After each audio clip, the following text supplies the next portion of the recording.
మీకు అందరికి కూడా మన ఈ 4.5 సంవత్సరాలు జరిగిన జగనన్న ప్రభుత్వము, ఇది వరకు జరిగిన చంద్రబాబు నాయుడు గారి ప్రభుత్వంలో ఏ విధంగా పాలన ఉందో ఒకసారి మీరందరూ కూడా ఆలోచించుకోవాలని చెప్పి కూడా నేను కోరుతా ఉన్నాను.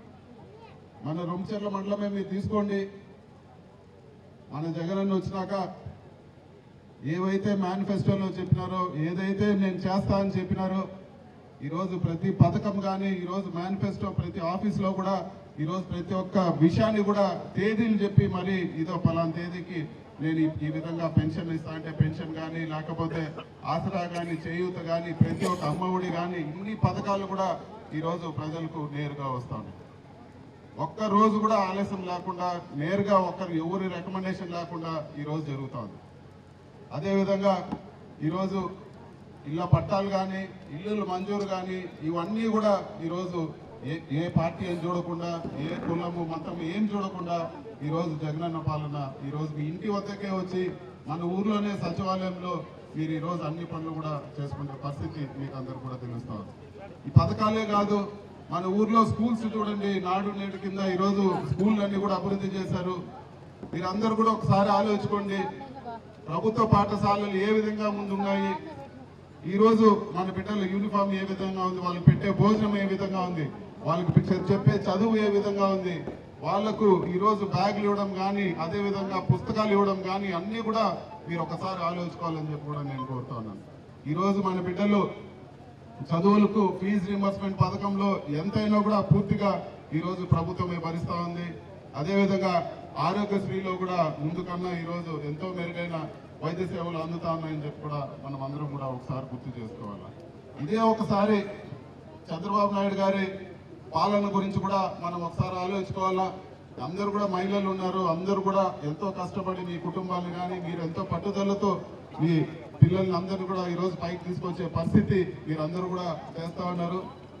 ఇది వరకు చంద్రబాబు నాయుడు చెప్పినాడు రైతు రుణ మాఫీ చేస్తానని, ఆ మాట ఎగరగొట్టింది వాస్తవమా కాదా? అప్పుడు అందరు కూడా మహిళలకు చెప్పినాడు డ్వాక్రా రుణాలు అన్ని మాఫీ చేస్తాం, మీరు కట్టద్దని 2014 ఎలక్షన్లో చెప్పినాడు. ఎలక్షన్ అయినాక ఒక్కరంటే ఒకరు కూడా డ్వాక్రా రుణాలు మాఫీ చేయలేదు. బంగారు రుణాలు మాఫీ చేస్తా అని చెప్పినాడు, ఇంటికి ఒక ఉద్యోగం అని చెప్పినాడు, ఏ ఒక్క కార్యక్రమం కూడా చేయలేదు. ఆ రోజు సచివాలయాలు లేవు, జన్మభూమి కమిటీలు ఉన్నాయి, పెన్షన్ ఉండే వాళ్ళకే 2-3 పెన్షన్ ఇచ్చుకున్నారు ఒకే ఇంట్లో. కానీ నిజంగా ఎవరికైనా పెన్షన్ ఇవ్వాల్సి వస్తే ఇవ్వని పరిస్థితి ఉండింది. ఈరోజు కూడా మనం కానీ ఈరోజు మళ్ళా మనకు జగనన్న లేరనే పరిస్థితి వస్తే సచివాలయాలు వాలంటీర్లు అందరినీ తీసేసి ప్రతి సచివాలయం కూడా జన్మభూమి కమిటీ కార్యాలయాలు అయిపోతాయని చెప్పి కూడా మీరు అందరూ కూడా గుర్తుపెట్టుకోవాలని చెప్పి కూడా తెలియజేస్తా ఉన్నాను. జగనన్న ఉంటే మనకు పథకాలు ఉంటాయి, జగనన్న లేదంటే ఖచ్చితంగా 2014 నుంచి 19 వరకు పరిపాలన ఏ విధంగా ఉందో మీరందరూ కూడా ఒకసారి ఆలోచించుకోండి. ఖచ్చితంగా మళ్ళీ అదే పరిస్థితులు తలెత్తుతాయి. మళ్ళీ కూడా మీకు ఏ పథకం కావాలో, ఇళ్ళ పట్టా కావాలన్నా, లేకపోతే పెన్షన్ కావాలన్నా, లేకపోతే ఆసరా చేతుల డబ్బులు కావాలన్నా మళ్ళా తెలుగుదేశం నాయకుల దగ్గర పోయి వాళ్ళ ఇంటి చుట్టూ చెప్పులు అరిగిపోయేటట్టు తిరగాల్సిన పరిస్థితి మనకు వస్తుందని చెప్పి కూడా మీరందరూ కూడా ఆలోచించుకోవాలని చెప్పి నేను కోరుతా ఉన్నాను. ఈరోజు ప్రతి ఇంటికి కూడా లక్షల్లో అభివృద్ధి చెందింది, లక్షల్లో అందరు కూడా మేలు జరిగింది. ఈరోజు మనకు రొంచెర్ల మండలంలో మీరందరూ కూడా చూసింటారు ఎన్ని రోడ్లు వేసినారు, కొత్త రోడ్లు. మనకుండే గ్రామీణ రోడ్లు అన్నీ కూడా ఈరోజు పూర్తయిన పరిస్థితి, ప్రతి పల్లికి కూడా వేసినారు. అదే తెలుగుదేశం పీరియడ్లో 5 ఏళ్లలో 2-3 రోడ్లు వేసిన దాఖలాలు కూడా లేవని చెప్పి మీరందరూ కూడా గ్రహించాలని చెప్పి కూడా నేను తెలియజేస్తాను.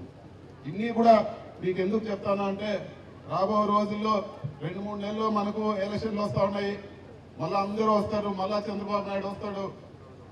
నేను జగనన్న చెప్పిన దానికి అన్నిటికి కూడా నేను ఇంత ఇస్తా అని చెప్పి మళ్ళీ ఖచ్చితంగా అందరినీ మోసం చేసే ప్రయత్నం చేస్తాను. సబ్స్క్రైబ్ చేయండి. Please do subscribe to. Please like, share and subscribe to top Telugu TV. Top Telugu TV. Top Telugu TV.